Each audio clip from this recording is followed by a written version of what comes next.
Wala nang maraming paligoy-ligoy pa, diretso sa punto na. Maiksi lang ang komentaryo, pero diretso sa punto. Maraming kuro-kuro, may tiwali, may totoo. Dito, sa Puntong Diretso tayo. Punto Diretso. Sisibakin na daw ba si Bersamin? Ang sabi, sisibakin na si Bersamin eh. May mga kumakalat na bali-balita. Ano daw? Itong si Bersamin kasi naging kontrobersyal nitong nakaraang mga araw.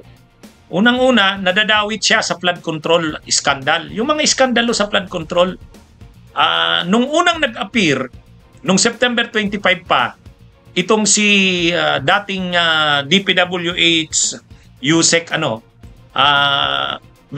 Roberto Bernardo, binanggit niya na nakipag-usap sa kanya si Yusek Olaybar. Yusek yan ng DepEd. Pero malapit yan kay Amina Pangandaman at saka kay yan nga sa office ng Executive Secretary. Itong si Yusek Olaybar. Nakipag-usap daw sa kanya, sabi ni Bernardo. Ang sabi ni Olaybar, mayroong 2.8 billion pesos na pondo galing sa Office of the Executive Secretary. Ang magda-download, ang maglalakad na ma-release yun, Office of the Executive Secretary. Di syempre si si Bersamin. Yun ay 2.8 billion. Kukunin sa unprogrammed funds. Ngayon, naniwala naman si Bernardo.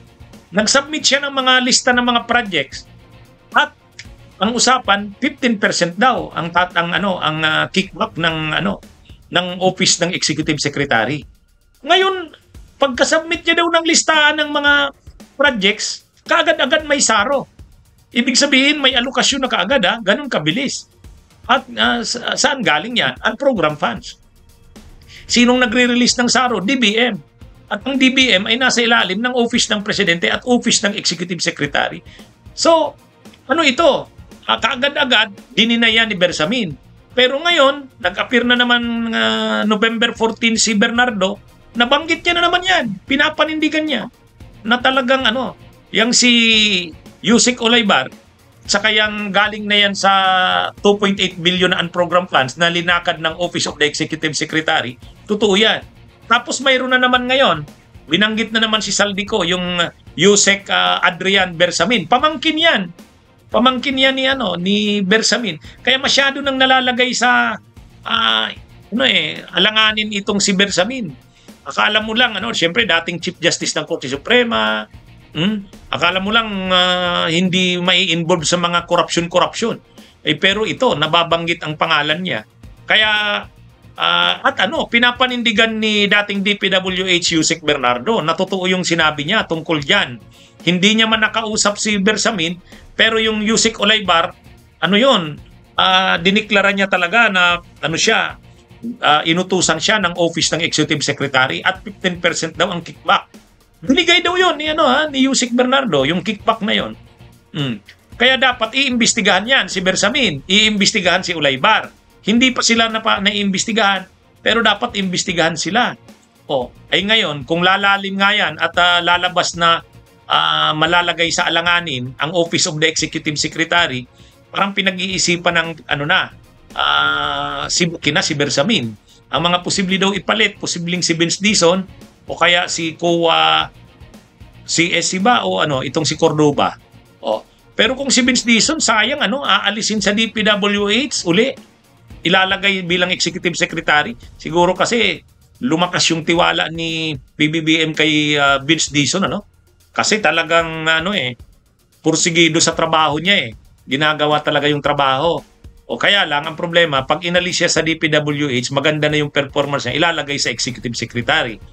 Pero kailangan din kasi ni PBBM ng magaling na Executive Secretary na na may integridad din at saka ito kasing si Bersamin masyado nang nalalagay sa alanganin